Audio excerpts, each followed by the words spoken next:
Praise the Lord, जय मसीह की। दोस्तों, हम आपका स्वागत करते हैं आज रात की प्रार्थना में। और आज मैं आपसे बात करना चाहता हूं कि आपका भविष्य उज्जवल है, आपका भविष्य आशीषित है। चाहे आज परिस्थितियां विपरीत हैं, लेकिन आपका भविष्य आशीषित है। यदि आप प्रभु यीशु मसीह पर विश्वास करते हैं तो आप भविष्य में आशीषित होने जा रहे हैं। हो सकता है कुछ लोग इस समय आपसे कहते हो कि आप कभी सफल नहीं हो पाएंगे, आप कभी अपने जीवन में आगे नहीं बढ़ पाएंगे, या फिर आपके विचार आपसे ये कहते हो, नकारात्मक विचार आपके अंदर हो कि आप सफल नहीं हो पाएंगे, आप आशीषित नहीं हो पाएंगे, आप अपने जीवन में आगे नहीं बढ़ पाएंगे। लेकिन आज आपको इन सब नकारात्मक विचारों को दूर करना है और परमेश्वर आपको आशीषित करने जा रहे हैं। हम लोग यहोशू की किताब उसके 2 अध्याय में एक स्त्री के विषय में पढ़ते हैं जिसका नाम है राहाब। जब यहोशू ने 2 भेदियों को भेजा यरीहो के भेद लेने के लिए, तो वे गए और राहाब वेश्या के घर में रहे। जब वहां के राजा को, वहां की प्रजा को, लोगों को, सैनिकों को पता चला कि यहोशू ने भेदियों को यहाँ भेजा है, तो वो उन्हें ढूंढने लगे, उन्हें मारने के लिए। लेकिन राहाब ने उन दोनों को अपने घर में छिपा दिया। जब सैनिकों ने राहाब से पूछा तो उसने कहा, मुझे नहीं पता। और जब सैनिक वहां से चले गए तब उसने उन दोनों को कहा कि तुम अब यहां से चले जाओ। यहाँ पर राहाब ने उन 2 व्यक्तियों की सहायता की, मदद की। इसलिए उन दोनों ने कहा कि तू क्या चाहती है कि हम तेरे लिए क्या करें? तो उसने कहा, मैं जानती हूं कि परमेश्वर इस देश को तुम्हें देने पर है, इसलिए जब तुम यहाँ आओ तो मेरे पिता के घराने को छोड़ देना, हमें जीवित रखना। और ऐसा ही हुआ। यहोशू की किताब उसका 6 अध्याय में जब यहोशू ने उस यरीहो के नगर पर कब्जा किया तो उन्होंने उस वेश्या को, उसके परिवार को जीवित छोड़ दिया, बाकी सब कुछ नष्ट कर दिया। क्या हुआ यहाँ पर? ये तो एक वेश्या थी, ये तो एक व्यभिचारी थी, इस पर तो एक टैग लगा हुआ था, इस पर तो एक लेबल चिपका हुआ था। समाज की दृष्टि में ये तुच्छ थी, लेकिन जानते हैं इसके साथ में क्या हुआ? इसके साथ में एक बड़ा, बहुत बड़ा आश्चर्य कर्म हुआ। लोगों की दृष्टि में तो ये तुच्छ है, लोगों की दृष्टि में इसका भविष्य कुछ भी नहीं है, शायद उसकी दृष्टि में भी उसका भविष्य कुछ नहीं है, लेकिन परमेश्वर के पास उसके लिए योजना है, परमेश्वर के पास उसके लिए एक बेहतर प्लान है, परमेश्वर के पास उसके लिए एक उत्तम भविष्य है, परमेश्वर के पास उसके लिए एक आशीषित भविष्य है। आप जानते हैं आगे क्या हुआ? मती रचित सुसमाचार उसका 1 अध्याय यदि आप पढ़ेंगे तो 5 और 6 पद में इस स्त्री के विषय में हम पढ़ते हैं। देखते हैं यहाँ पर क्या लिखा हुआ है।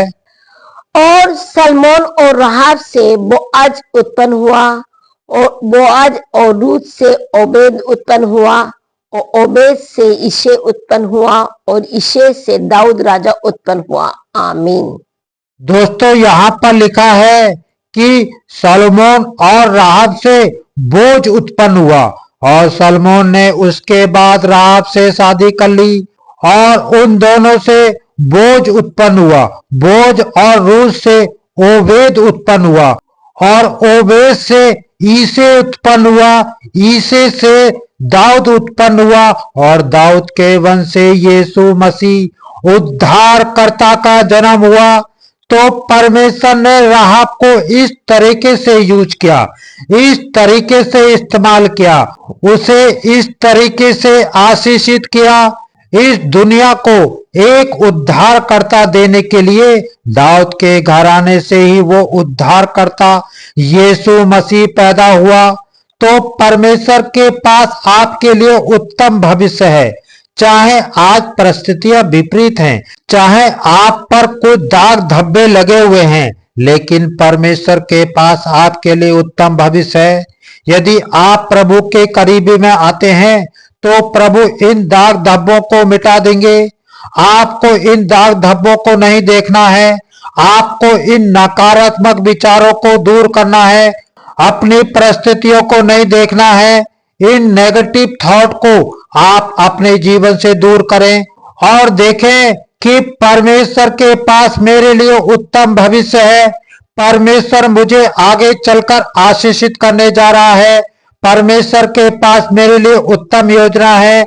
हम फिलोमोन की किताब में एक व्यक्ति के विषय में पढ़ते हैं जिसका नाम है उनेसिमुस।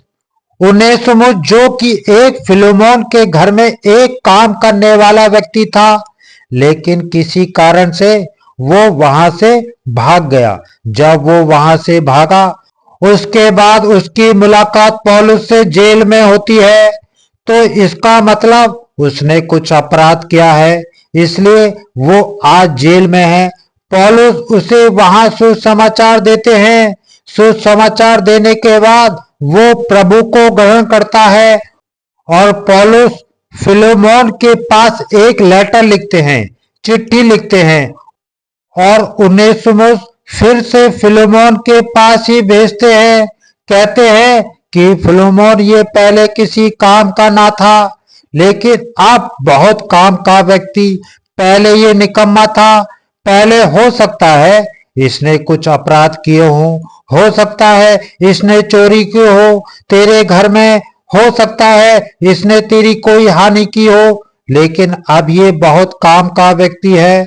तेरी जो कुछ हानि इसने की है वो मैं भर दूंगा, लेकिन यह व्यक्ति अब बहुत काम का व्यक्ति है। दोस्तों, उनेसिमुस जिस पर पहले एक टैग लगा हुआ था, भगोड़े का टैग लगा हुआ था या फिर चोरी का टैग लगा हुआ था, लेकिन आज जब उसने प्रभु को जान लिया तो वो टैग सारे मिट गए, वो दाग धब्बे मिट गए और ये बड़े काम का एक उपयोगी बर्तन परमेश्वर ने उसे बना दिया।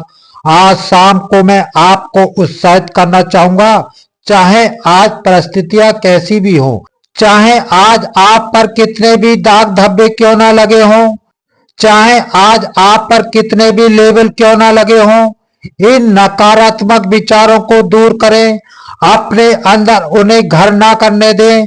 परमेश्वर के पास आपके लिए उत्तम योजना है। परमेश्वर के पास आपके लिए आशीषित भविष्य है। परमेश्वर के पास आपके लिए अद्भुत काम है। इसलिए प्रभु पर भरोसा करें, वो आपको आगे बढ़ाएगा, वो आपको आशीषित करेगा। बीते दिनों एक गवाही हमारे पास आई कि उसके बेटे को कई समय से जॉब नहीं मिल रही थी।